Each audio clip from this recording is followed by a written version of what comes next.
Alors, ça, c'est en Guadeloupe. Ouais, en Guadeloupe, il y a une rue qui s'appelle Christophe Colomb. Il y en a d'autres des rues Christophe Colomb en France, hein. À Paris, ailleurs. Mais là, c'est en Guadeloupe. Alors, on va faire un peu d'histoire. Qui est Christophe Colomb ? En 1492, il est connu pour avoir découvert l'Amérique, le 12 octobre. Pour être précis, il est arrivé aux Bahamas, où il a appelé l'île qu'il a trouvée San Salvador. La Guadeloupe, Carouquera, hein, il va la découvrir l'année d'après, en 1493. Alors vous allez me dire, bon, bah, c'est un explorateur, un navigateur, il faut le célébrer. En plus, dans la rue, là, sur le panneau où il est nommé, c'est écrit que c'est un navigateur. Alors, Christophe Colomb, quand il arrive, la première chose qu'il fait avec ses hommes, c'est historique, hein, il y a des sources. Il réduit en esclavage les populations locales auxquelles il est confronté. Il va amener la variole, la rubéole et la rougeole, des épidémies contre lesquelles les autochtones ne sont pas immunisés. Ça va décimer des centaines de milliers, pas 1000, 300, 200, des centaines de milliers de femmes, d'hommes et d'enfants. Il a fait, grâce à ça, hein, n'est-ce pas, décimer donc des cultures entières, des civilisations. Après, il y a l'exploitation de l'or, des terres, qui vont entraîner la mort aussi de milliers de personnes. Et bien entendu, il y a les massacres. Parce que Christophe Colomb lui-même, il massacre pas. Hein, c'est comme quand on dit qu'un président, quand il envoie des soldats à la guerre, c'est pas lui, c'est les soldats qui ont tué des gens. Lui, le président, il a rien fait. Christophe Colomb, c'est la même chose. Au-delà du fait que, bon, il est bedonnant, il porte une perruque, il n'a pas de quoi se battre et tuer des Indiens. Bon, j'aime pas le terme indien, alors attention, je dis indien, c'est pour pas rentrer dans les digressions, mais quand même on peut le faire là, on est sur ma chaîne, on a le temps. Caraïbes, Kalinago, Arawak, Taïnos, entre autres.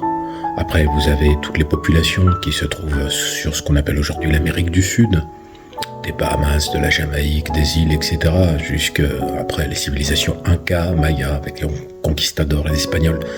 On les appelait Indiens tout simplement parce que eux ils cherchaient la route de l'Inde et pas pour y aller visiter ou se faire des massages.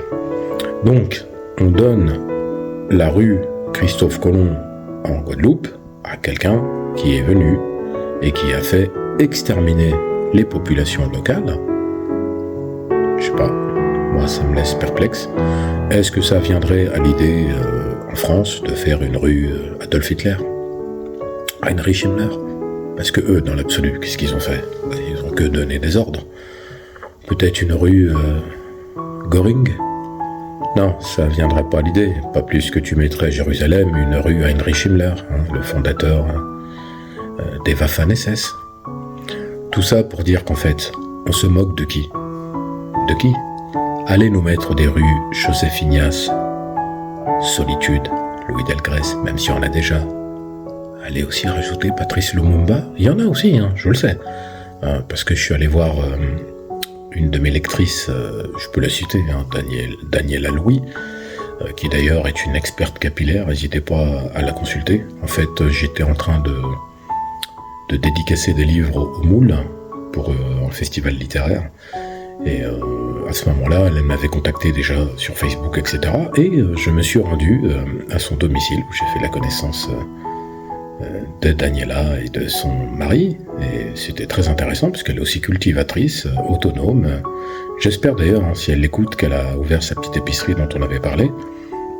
Et quand je suis allé la voir là-bas, au Moule, eh bien, il y avait des rues que je connaissais même pas. Il y avait une rue Patrice Lumumba. De l'autre côté, si je dis pas de bêtises, il y avait une rue Malcolm X. Enfin, impressionnant. Donc, il y a certainement d'autres rues, parce que ça avait l'air d'être une rue de la résistance, on va dire. Mais bon, là, dans des rues de Pointe-à-Pitre, enfin là, en l'occurrence, c'est à Basse-Terre. Donc, rue Christophe Colomb. Alors, je sais pas s'il faut faire une pétition, je sais pas s'il faut aller enlever le panneau, j'en sais rien.